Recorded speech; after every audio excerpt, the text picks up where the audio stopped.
Okay, so good afternoon, everyone. My name is Alon Eisenstein, and I am your host for the Germinator. And for those of you joining for the very first time, I'll just give you the elevator pitch of the Germinator. It's a place where we talk about entrepreneurship, commercialization, innovation, everything that takes technology from research world into people's everyday world where they go out of their house into the stores and the businesses into back to their homes and they interact with whatever we generate. So all that jazz, whether it's happening through individual entrepreneurs, existing commercializing agents like big companies, and everybody who's involved, and all the people I bring have some part to play in that transition. And their stories are really inspirational and they have amazing insight. And I'm excited to have my guest today, Carol, and I'll introduce her in a second. Um, Before we do that, I want to start by respectfully acknowledging that we are convening virtually, although I myself, Carol, and I'm assuming most of the people in this call are from the UBCO Okanagan or the region area, which is the Seal territory. And the Seal people have been here from time immemorial, and they are this is the traditional, ancestral, and unceded, currently occupied territory of the Okanagan Nation. Now, the topic of today is artificial intelligence on its all its flavors. And one of the things that I always shudder when I think about the term artificial intelligence because it assumes intelligence, and intelligence assumes some form of knowledge. And so, thinking about the connection to indigenous knowledge, in Seal culture, the term for knowledge is essentially chaptich, and it's not really knowledge as much as it is our stories. That's the literal translation, but it really speaks to wisdom, and it speaks to how we take what we know and allow that to continue to the next generation. So it speaks both on just not just what it is that we know, but how do we make use of it and how do we keep it alive from generation to generation. And I think artificial intelligence is really challenging us to examine what is knowledge, what we consider knowledge, what is valid knowledge, what is accurate knowledge. And maybe we should consider what knowledge shouldn't continue to the next generation. But now that it's all one big black box, can we even tell what's worthy and what's not worthy to continue? So on that note, it is truly a pleasure to have Carol as my guest. She's the principal consultant and founder of Product Muse AI. Before starting Product Muse AI, Carol has a very rich and long history in product management, in strategy, in technology adoption and innovation. If you just look through the short bio provided on the website, over 25 years of experience. She worked with Dell, she worked with Puppet, Intel, Amazon. Um, and she worked on cloud-based computing and infrastructure and system integration, and absolutely phenomenal understanding of innovation and what it takes to actually make it work. And I'm super happy that she chose to join us here in the Okanagan in Kelowna. And again, I'll just kind of read what she provided as her reasoning to start Product Muse AI to do three things: provide quality fractional product management for better decision making and strategy and roadmaps and priorities. Number two, to optimize AI integration so we can have better outcomes for businesses. And number three, to mentor product management as a skill set for business growth. So, Carol, welcome and super You. excited that you're here with us today. Thanks. Um, I guess maybe the first thing to start is what if you want to kind of quickly just tell the people here on the call, beyond working with all these, I guess the companies have a lot of name clout already, but maybe a bit about yourselves, like how did you end up working with all these companies? What did you do right? I don't know if I did anything right. It's funny. Intel was totally unintentional. They acquired a company that I worked for, and all of a sudden, I'm working at Intel. And to be fair, I didn't really know. I was always driven by curiosity. And they would throw things at me and say, what about this? And I'm like, I don't know. And I would go learn about it and pull teams together and come up with strategy and try to help make decisions. At that point, I was not great at helping executives or helping teams to codify how they were going to make the decision. I always assumed very early in my career, and even mid-career, that everybody was as curious as I was, and that curiosity should just be the reason why we do things. And then I think it was 2013, it wasn't going very well. And I wasn't getting promoted. And finally, I was like, all right, this is just not going to go. And I strategically did a whole career search. And it was like, who did I really want to be as a career? What did I really want to do? And it was the first time in my career that I kind of looked at it and I turned strategy around on myself. And I just wrote an article about like, how are you the product? And I in all my coaching sessions, I talk about this. And I turned it around and I'm like, okay, what is it that I really want to do? And that yielded going to Amazon. And by the way, Amazon was a real mind bend. Okay. And I walked into Amazon with no network after having a 15-year network at Intel. No network. My boss quits the third day I'm there. And everything. But it taught me so much. And it taught me confidence. And Amazon taught me how to cut through a lot of the extraneous information and get to exactly what teams had to do. And that was a very transformational, very difficult experience. I will tell you, there were more than enough times, and I know it was documented in a New York Times article, where people go into the bathroom and cry. Oh yeah, I was one of those. I was like, oh my God, I can't deal with this. And I just would go in and just have a little sob, come back out, and like, okay, we can do this. And I think it really started of, what do I do best? And what I do best is I help align teams to make the best decisions for the best outcomes based on the constraints that we have. And that's really what I've done in the latter half of, since really 2013 in my career. It's like, okay, how are we going to make the best decisions? Not the right decisions. There's no right decision. There's the best decisions. And how do we get alignment around it? I don't care about agreement. I don't care at all if someone agrees with me. In fact, I've done disagree and commit way more in my career than anybody else. And so that's what I do. And what I find very interesting now to bring AI into it is helping AI to help us make much more objective decisions. Because, but AI has a bias. I'm not going to disagree. I think everybody has biases, but allowing it to give us some idea of, okay, here are some other possibilities. And I think that's absolutely fascinating for how do I restructure that decision process, and how do I use AI to assist me, not to take over decisions, but to assist me in looking at other things and bringing more data to the table. And that's kind of where I think is my super. And then the other thing that I always praise, and it's another thing, is I teach all the people I mentor, I'm like, learn influence without authority.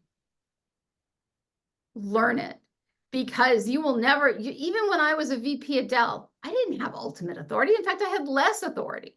Everyone assumed that I could just say, you go do this, and I told you to do that. That's not how it works. That's not how it works. You've got to have, okay, how do I get people to align and influence them to maybe do what's best in for the company? How do I make the company stronger? And that's what I focused on. So hopefully that's helpful. Definitely. And I have so many follow-up questions. I will I will just say that learning how to influence without authority is an interesting way to define the engineering leadership course that I introduced to the school a couple of years ago. And again, there's a whole literature on leadership versus management, where management is authority and leadership is influence in the absence of authority or irrespective of authority, right? When Yeah. people choose to follow you.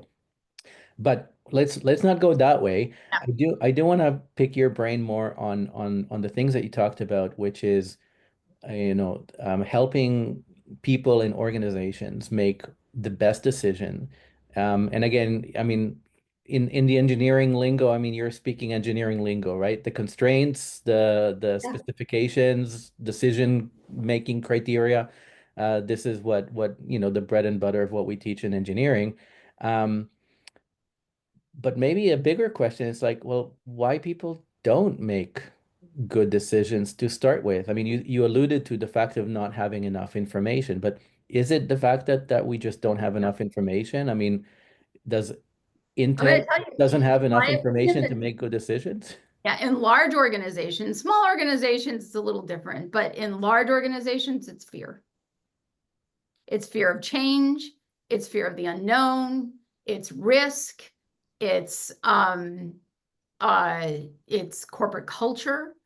Um, and it's generally people don't make great decisions or don't feel that they should make those decisions because of fear. And that's in my opinion, the number one reason. I think the data is there. And even in abject presenting that data, it's easier not to do nothing because you know the outcome of nothing. You're living it. Yeah, status quo. Yeah. Yeah, and it's kind of I was talking to I'm working on a project right now, and it's going to require a certain company that I'm working with to retool the way people do their jobs. Okay, it just is. Okay, and we know that they have to have greater efficiency. We know that this will bring greater efficiency, but there's that hill they have to get over to learning, to redesigning what they do, to letting go certain things, to letting the tool take over and do that, and then take the output of that tool to do something different. But there's that fear of, am I going to matter? Is this tool taking over my job? How am I going to add more value? What am I going to do? And it's all fear and anxiety based about the future and less. And by the way, if you want to drive a decision in a large company, you don't drive it by hope, you drive it by fear. Many times I brought executives to the edge of an elevator shaft, and I would say, can you see bottom?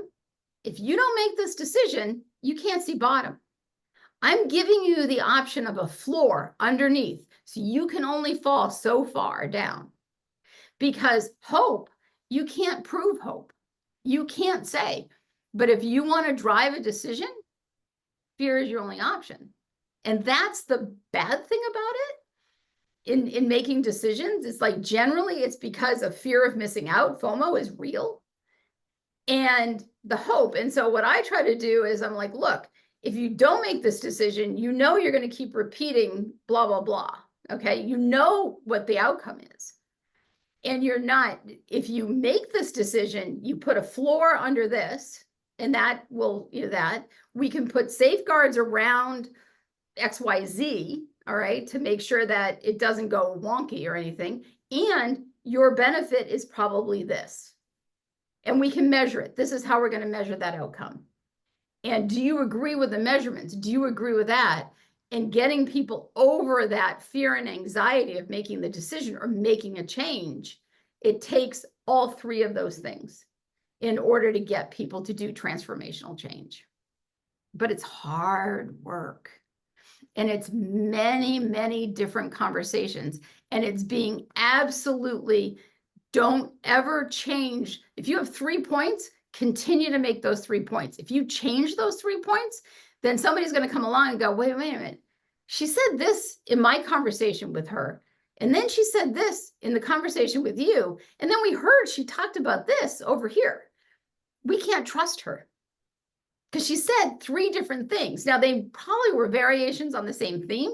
So I was really careful to say the same 3 things in every conversation I had, so that everyone's like, okay, she's consistent. She's trusted. We can trust what she's saying. And that's also a real, and it's the same, not just internally, but it's the same thing with customers. Don't change your story midstream. Keep with the same 3 things or 4 things or whatever it is, because if you change that, then they're like, okay, can I trust you? No, you changed your story. And people go, I don't know if I can trust you. And that's a part of influence without authority, is trust. Hopefully that's helpful. Yeah. Yeah. I mean, you're speaking my language. So like everything that's part of the way that we engage with, students and entrepreneurs, definitely. Um, I know that depending on, again, well, how confidential certain things for different companies is, I wonder if you can maybe have some examples of innovation done right in Mhm. places that you've worked in versus innovation done wrong. And I Mhm. think, one of the classic case study examples that we use in entrepreneurship education all everywhere basically is the oh, now I blacked out on the, the name for the digital camera. Oh, Um, right? So was it Kodak? Right? Kodak. Um, right? I- International market for film, and they developed in-house a digital camera, and somebody said, well, that's a stupid idea. We won't be able to sell film anymore. Let's not do that. And then, no, a really funny story about that. The digital camera technology is called CMOS imagers. mhm. In 1995 or 6, it was declassified by JPL, Jet Propulsion Laboratory, from government use, because it was used in the space program. Because they couldn't do film in the space program, they needed an imager system, and CMOS imagers were that.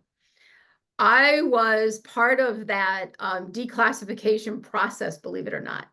And that patent went to a small company in La Crescenta, California called Photobit, and was cross-licensed to HP, Intel, and a lot of it. I was working at HP at the time. And I was meandering through HP labs, which I did on a very normal basis.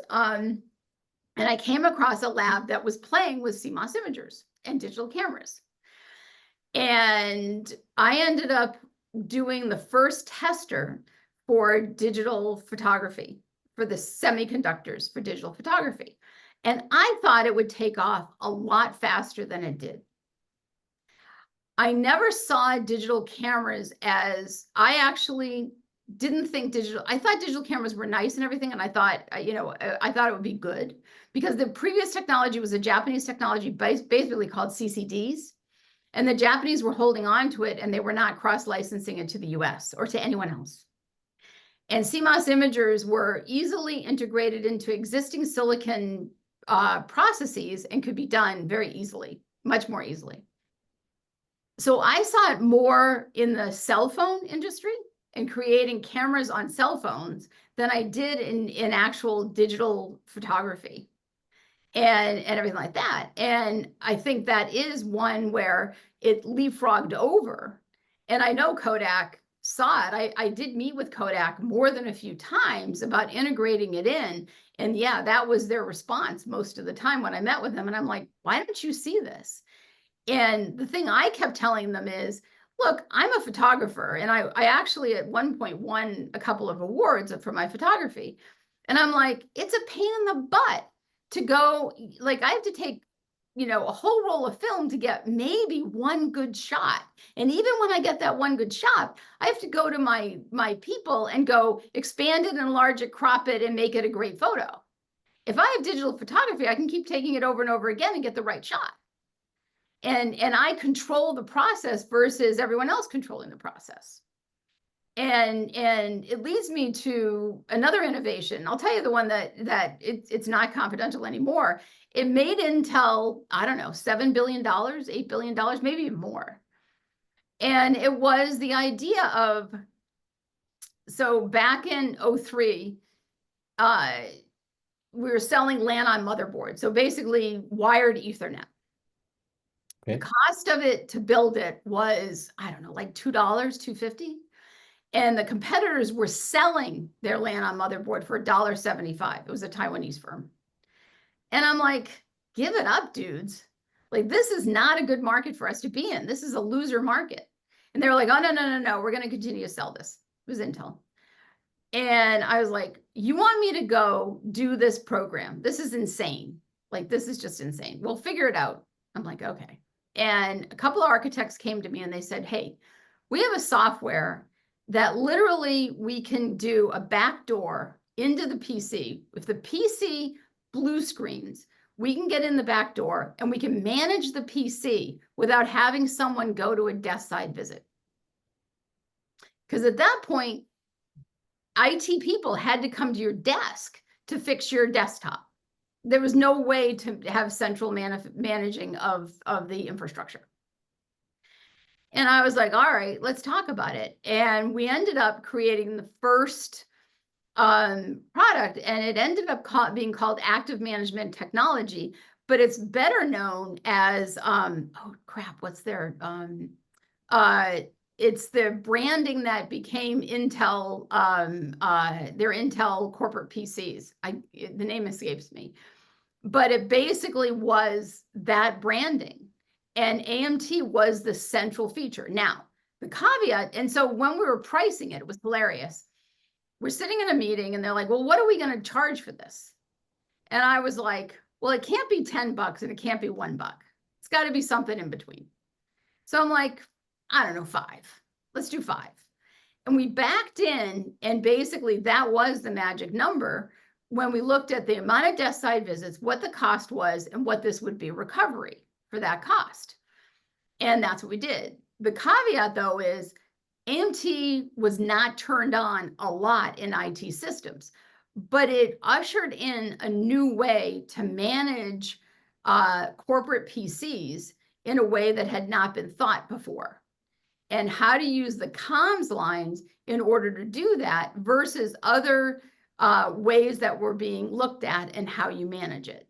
And it changed the way IT and how many IT people you actually needed, how to measure efficiency, and how to do all of that. And now, I mean, you know where it is now. But it was back in 03 and it launched in 05, I think. And it was one of those things. But when we were doing that innovation, my management structure totally thought I was a freak. They basically openly pulled support for what I was working on. They didn't tell me to stop working on it, but they said, this is not going to matter at all. It's software, so it doesn't matter. It's only hardware. And so I ended up, this is the influence without authority, I ended up going to one of a few people and then ended up getting it transferred to another division that was like, we absolutely see the value of this. And I wrested it out of the hands. And I remember a very pivotal conversation from one of the VPs. He came to me and he goes, look, once this goes to this other division, you will lose control of it. It will not be yours anymore, just so you know. And I was like, this is worthwhile. This will be a moneymaker for Intel, and this is what we're going to do. Yes, go for it. And that's what happened. And I wasn't kicked off the project, but I became a very minor member of that project because a larger entity took it and they ran with it. And I was like, yep, that's what should be done. And, and that's how the decisions were made. So, and it made billions, I mean, for Intel. So this is innovation done right, I'm Mhm. assuming. I even make much money.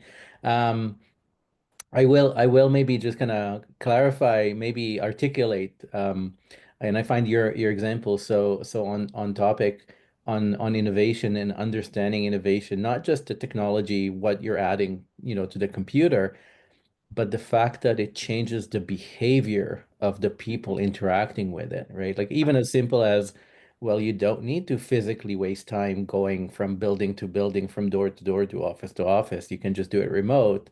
And Yeah, that triggers, again, rearranging the organizational behavior and the structure and the ratio of people per computer type of thing and all that. So I feel it's really, a really strong example of understanding innovation beyond the yeah. technology piece itself. Do you have any thoughts on a bad example, like Oh innovation gone God, wrong? so many. The phones at Intel. I worked on the phones for 5 years at Intel. Which Five ones? years. Yeah, I worked Which on phones? exactly. Oh. Uh, yeah. Um, Intel, that was one where it was just Intel thought that a phone was just a computer, a smaller computer. That's literally what they thought. And initially. And Are we talking about mobile phones or, oh yeah, or oh yeah, yeah, yeah, okay. yeah, mobile phones. Yeah. Some people still have physical desk phones, so I don't know. No, this was mobile Okay. phones. Sorry, it was mobile. And I worked on the mobile program. And I ended up not really working on compute. I worked on DRM. I worked on vision systems. I worked on the camera. I worked on a whole bunch of all the auxiliary stuff. Um, but what I find fascinating about phones, and it captured my interest and curiosity for years. And the reason is that, and I gave this example recently to someone. I said the best phone in the industry that was ever produced was the Windows phone. Literally, from the way that the interfaces worked, the way that it was done, it was a really, really good phone. It was a great phone, actually, but it never went anywhere. Yet the Android phone, which in my opinion is not a great phone, okay, it's got a leaky operating system. There's no, is now one of the most adopted phones ever. Now, why, when you worked on one set of phone, why didn't that work? Because, and this is what it taught me about innovation isn't just about the box that you're doing, it's about the ecosystem you're working within. And for phones to work, you need an app store. You need the phone to do something more than make a phone call. You need the phone to connect to social networks. You need the phone to have the right carrier certifications. You need the phone to have the right look and feel. So if people want a pink phone, they can get a pink phone. If they want a blue phone, they can get a blue phone. The personalization of the actual phone. People want to be able to personalize the phone to their own needs. There's all of these intricate things in the phone market that make a phone successful. And that was something that was never well understood by a lot of different people creating phones this was 09 to really 2014, 2015. I also worked on the Fire phone, which was the Amazon phone, which was debuted in June of 2014, and it was dead in August of 2014. And Amazon had warehouses full of this phone. My stepson still says that it's the favorite phone he ever had. Loved the Fire phone. You could throw that thing across the room and it would never break. That thing was solid. But it didn't have carrier, it didn't have an app store, it didn't have all of these things that make the ecosystem of a phone. And so the other lesson I learned from failed innovations is you can't just think about the one thing that you're doing. You got to think about all of the environment that someone's going to use it within. What has to be there from an ecosystem and what is really valuable. And making a phone call is just one, that's table stakes. It's, can it do all of these other things for me? and understanding that and making sure you have the right ecosystem around so that's either more efficient or it's somewhere that someone feels that they have status or something. There has to be something else over the top. And that's something that I think a lot of people fail to understand. And you're in your answer, you touched on two things that I very frequently talk to entrepreneurs and students is again the ecosystem. I guess I call it system thinking, right? So Yeah. think about the system you're in. And I guess the other thing I guess that you mentioned at the end was essentially, I mean, innovation is change, and people have to choose change. And if you're not attractive, why would they change? Yeah. But it ties me back to what you said in the beginning, which is fear is usually a better motivator for change than hope. So that's kind of an interesting thought experiment to say what product can you design that you can leverage fear for people to choose you versus the competitor.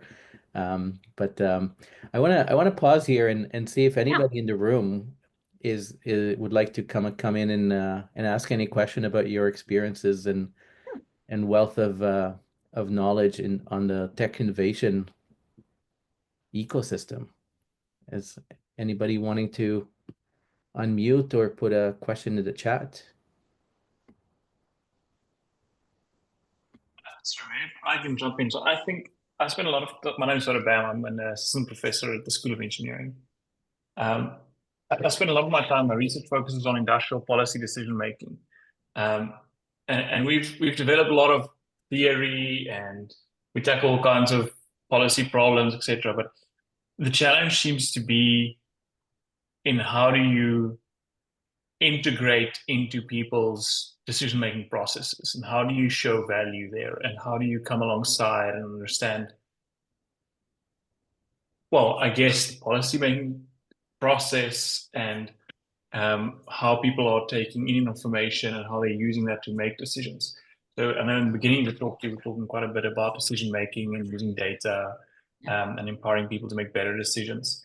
Do you have any other kind of anecdotes or views on how data can be better leveraged, but not only that, how can service providers and researchers better position themselves to be able to bridge the gap that often exists between the theory that we've developed versus getting into the hands where it can be usefully applied?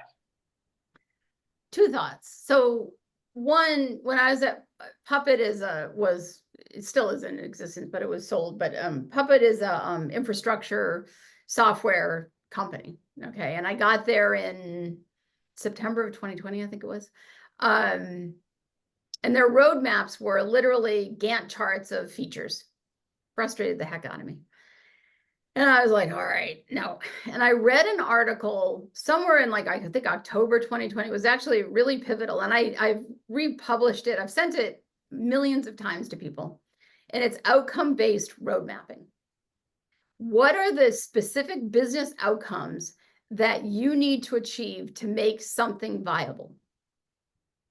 And what do customers really care about? And I was like, they didn't care if we made Postgres database bigger or larger.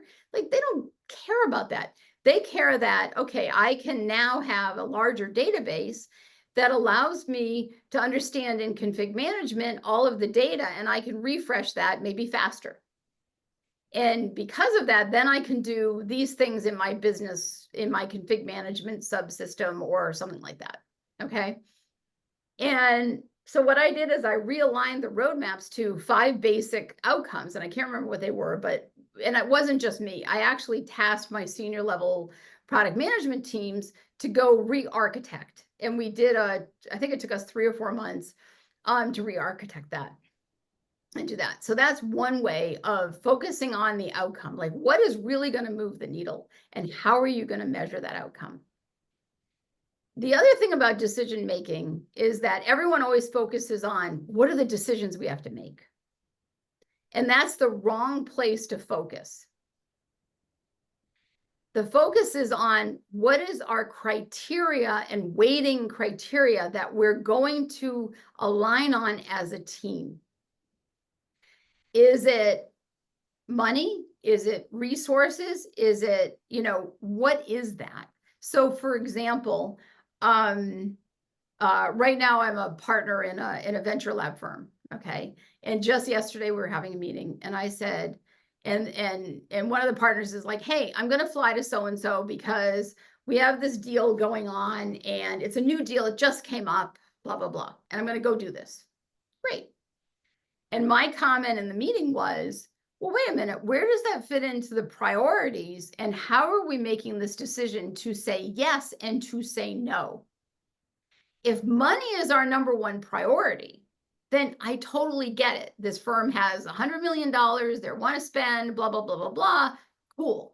I'm cool with that. And I'm not arguing yes or no. I'm just saying, what are our priorities? Is it, no, we're going to strategically focus in these three areas, agri-tech, AI, or, whatever those are. Or we're going to make sure that we have, XYZ, but list out what are the criteria and then what is the weighting? Is this more important? What's the priority? If I have $100, where am I going to spend that $100? Well, $50 is going on, we're going to make money. Okay, that's our number one priority.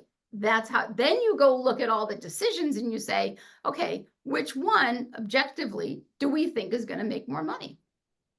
Then that gets weighted higher than that. And it's literally a spreadsheet. Like I've done this a million times and you list it out. You have, here's my options at the top. Here's my weighting criteria. Okay. Where does X's and O's or numbers or whatever, and where does that make sense? And that's how you can align teams, but everyone always wants to align and create boluses of, okay, here's all of our options. Which one do you want to do? Which one do you want to do? Which one do you want to do? And it becomes this political thing when it's like, no, it's objectively, this is how we're going to weight this. And then that will come up with, okay, these are the best options. Does that make sense? Is that helpful? Does that make sense?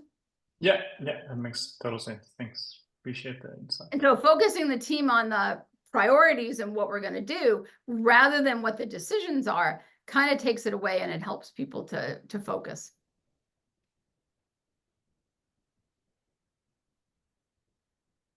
Thank you. Anyone else has any question or thought they want to jump in? Yeah, I'm totally open to. Here's Carolyn. Carolyn, if you think it is relevant, it would be interesting for the students to hear about your first job and its relevance to the rest of your career. What was your first job, Carol? Oh my God, my father was so mad at me. I got out of school, this is going to age me, in 1986. And in 1986, I graduated early. I graduated a semester early, mostly because my family ran out of money. And I went to school in the United States, so it was much more expensive in the United States. And I took a job. I had an offer to go work for DEC, for Digital Equipment Corporation, in their storage unit, but it was close to home. And I was like, the last thing I wanted to do was to live with my parents. And then there was an opportunity at a startup in Boston. And it was for a product engineer for a process control system, an automation. And I took that job. And your family was living where? Worcester, Massachusetts, where I grew up. Okay. Outside Boston. And this was in Boston. So I got at least an hour away from my parents. For where your family was living where? Check it out. Siri. Sorry, Siri. And I moved into Boston and I took this job, and my first assignment was to go work at the Robert Mondavi wineries and in their cheaper wines to install an automated computer system with sensors to measure the cheaper wines in the steel tanks and automate it and program it. And that was my first job out of thing. Now, twist of fate. somewhere in my yearly review, which has now made me anxious about yearly reviews, by the way, for my whole career, just so everyone knows, I got fired in my first review. And they were like, we don't need you anymore. And I still to this day don't know why I got fired. Just to be honest, I still, don't understand. But what it did do is it sent me down another pathway of semiconductor test.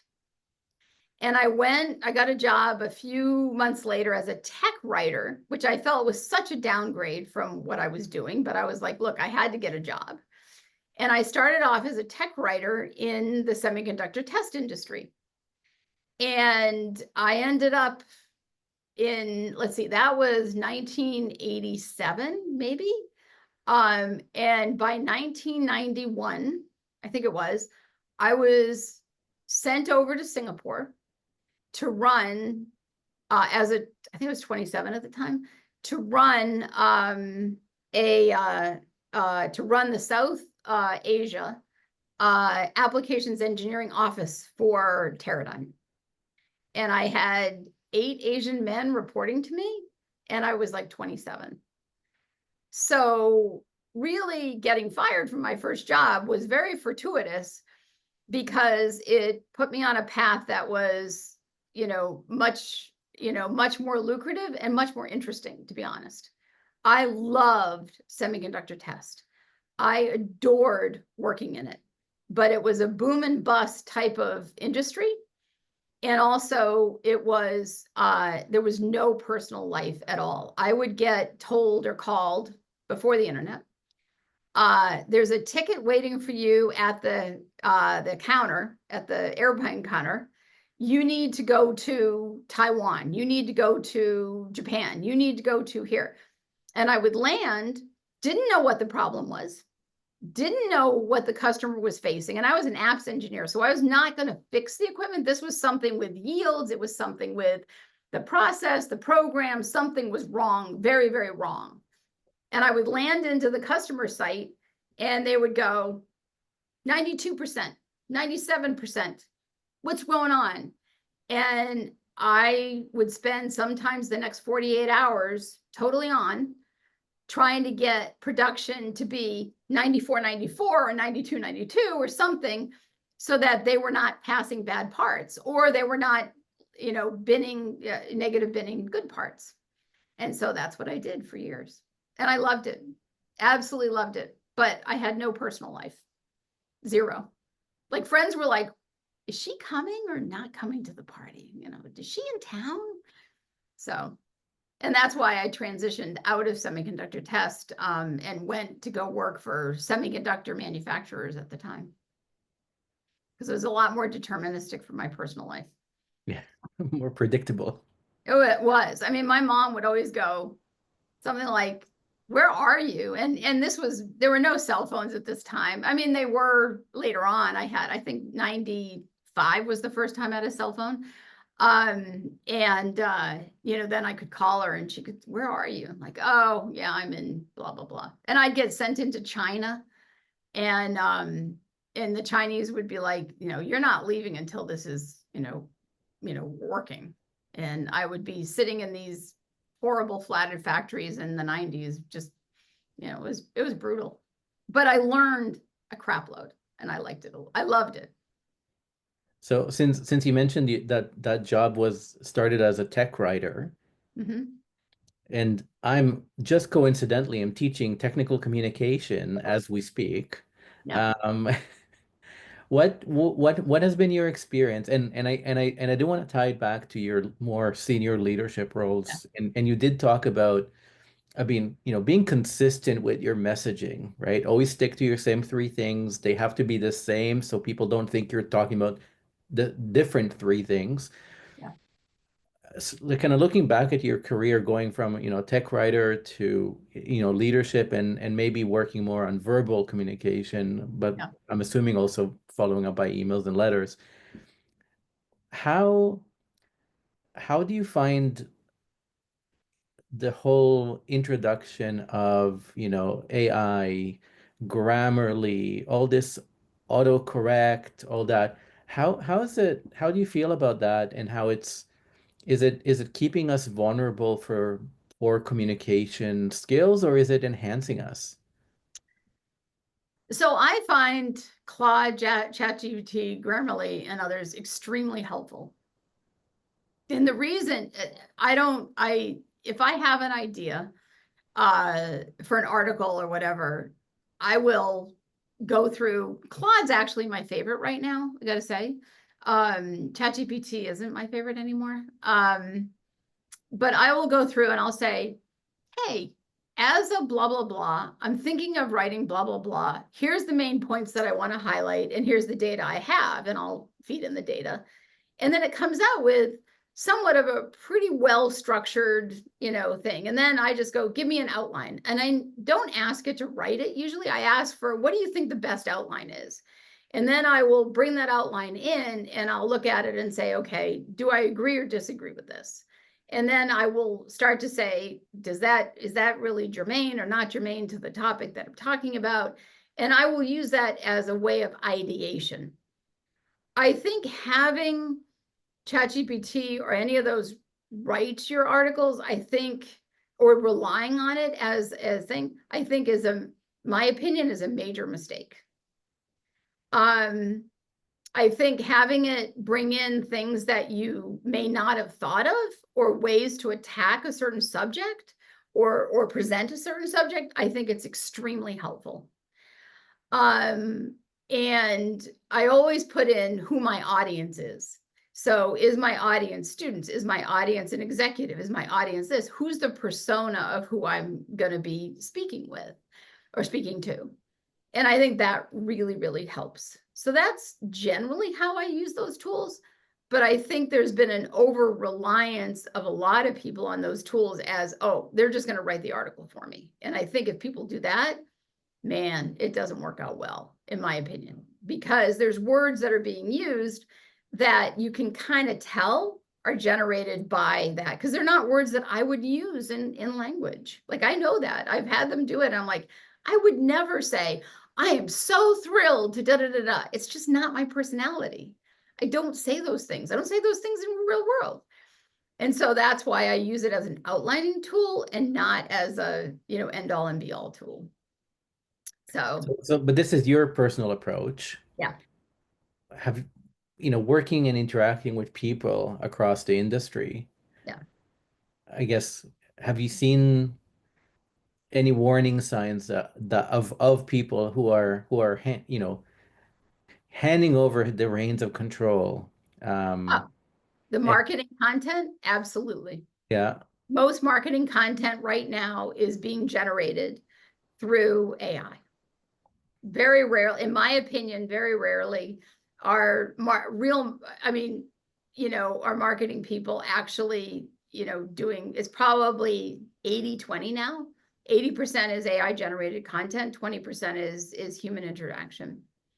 And that's concerning to me. Now, does it give you a more consistent thing? Look, Claude and ChatGPT and Grammarly, they all learn what your style is over time. And so they can reform. But I think that by the way, the thing that I always point out about all these tools, they're not helping you be creative, to be honest with you, because they're just chewing up data that's already been done in the universe, and they're not looking at future thought. And that's the real travesty that I find with those tools, because it's just a rearticulation of history. That's all it is. And it's not going to get you creatively forward.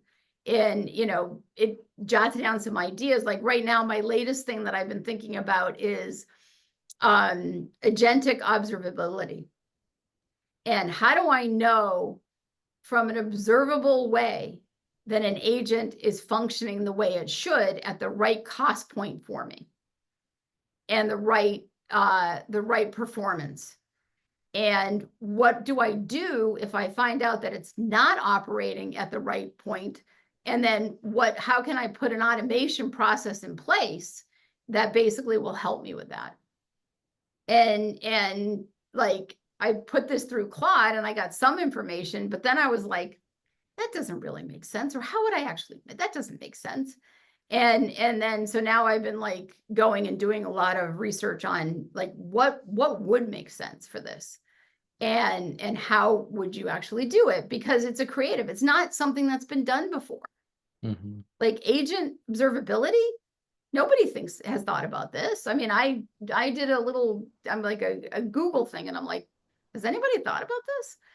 And I don't see any tools out there that are really doing observability on agents. And are they at the right cost point? Are they at right that they'll do it on infrastructure, but they're not doing it on the individual agents. So that's the creative side. It's like I can go back and look at, okay, this is how it's traditionally been done, but there's something else that it has to be, and that's the creative part. So I'm mindful of the time, and I Yeah. have one last curious question because again, having worked with so many leading innovative companies, there's the saying is that history does not repeat itself, it rhymes. So appreciating the wealth of knowledge of history of innovation in the last, 2, 3 decades, what's going to be the next verse of our rhyme in tech innovation? Where do you think where should we be looking at? I still think, use technology for efficiency in order to free up cognitive overload in order to go do something that's more important. And this has been a theme of mine for a long time, by the way. I worked on it in phones. In phones, the one thing I worked on at one point was, how can I have my phone know where I'm going, know that I'm going to be late, automatically text the person in the right way to that person. If it's a business contact, you want to say, so sorry, sir, so sorry, ma'am, I'm not going to be there. But if it's a friend, hey, dude, I'm going to be late, buy me a beer. Okay. And those, how do I know who that person is? I'm going to be late, da, da, da, da, and take that cognitively. So I'm not sitting there in traffic going, holy crap, and texting. Take that cognitive off, let my brain have more space to think about things that are what are truly important and not worry about things that can be automated. And I think that is going to continue to be what I think that things have to be, so that the human race. The other thing I'll say, I know that I was working at Dell, and EY invited me to a seminar, an intercompany thing, but they had a speaker there. And the speaker was talking, and people are so afraid that AI is going to take their jobs, or AI is going to do all these things. Like literally, I went through Canadian customs one time, and the guy goes, well, I showed him my work permit, and he goes, why are you here? I go, well, I'm a consultant. What do you do consulting? Well, AI is one of them. And he points to the immigration systems, the ones where they take your picture and everything. He goes, that's an immigration officer, AI took their job. And I'm like, sorry, dude, whatever. But what the person said, I can't remember his name, but I remember him saying to me, he was saying in the meeting, he's like, look, birth rates are down. GDP is two things. It's population growth and it's productivity growth. If you're not growing in population, and like in the US at least, I don't know Canada, but I know the US is pegged at productivity growth. Okay, you can't ask people to work the more that they're working. So there's a productivity. You have to, for the survival and to make a higher GDP, you need AI to take over the jobs that you don't need people for. Because this is the only way that economies are going to grow. And so that's why I think that's really the necessary thing of what we have to focus on. What can we have with somewhat of a human in the loop, but that they can take over so that we can go focus on creative. We can focus on the real decisions that have to be made. We can focus on things that really matter versus things that really don't matter.